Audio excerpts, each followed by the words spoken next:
And also, I remember, this is just reminiscent, especially the way some people are reacting. It's reminiscent to the Trayvon Martin situation. I remember a friend of mine was downtown at a happy hour young professional event the day of the Trayvon Martin verdict dropping. And she said to me, she was like, when the verdict dropped, you cut off the music. It was complete silence. You could hear a pin drop. Next door, there was another event happening, and it wasn't black people. It was like primarily white event. They might not have known. She said, I don't think they knew that we were next to them. I don't think that was it. I think they probably did know. But she said when the verdict came out, we were silent and stunned. They just exonerated this Hispanic man for murdering a black child. And so we were just silent, and you had some people like gasped and oh my God. She said next door, since it was so silent on our side, we could hear everything next door. She said next door, all you heard was just a celebration, just this explosion of celebration next door at the white event. And she was like, it was a very jarring moment.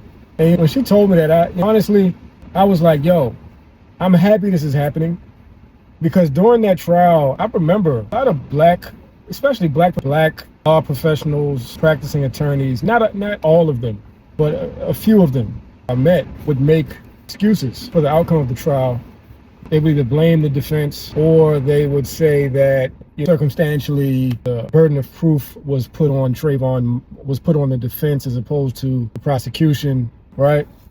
And I remember just during that time, I just remember thinking to myself, man, there's a lot of black people that don't know what's going on here.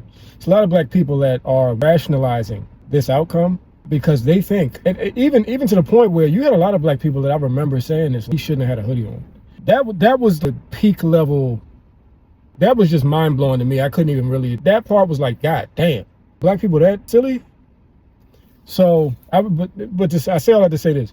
With this new situation, and with that situation that I mentioned that my homegirl was at that event, it's times like this, I'm glad that black people are reminded of just how hated, how despised, and just how generally indifferent people are to the most heinous acts of violence against even our children, right? Especially black boys. Rarely will you see this happening to a black girl and nothing is done about it. It's mainly black boys. Let's just be honest about it.